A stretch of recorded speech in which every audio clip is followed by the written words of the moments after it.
What's the meaning of aileron? Aileron.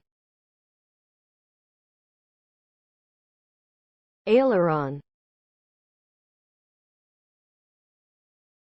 Aileron. Aileron.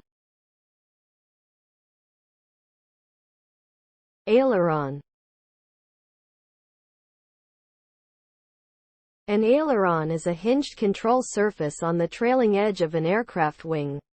When the pilot moves the control stick or wheel, the ailerons move in opposite directions. This causes one aileron to deflect upward while the other deflects downward. As a result, the lift generated by each wing changes, causing the aircraft to bank and turn. Ailerons are crucial for controlling an airplane's roll and allowing it to maneuver smoothly and safely through the air.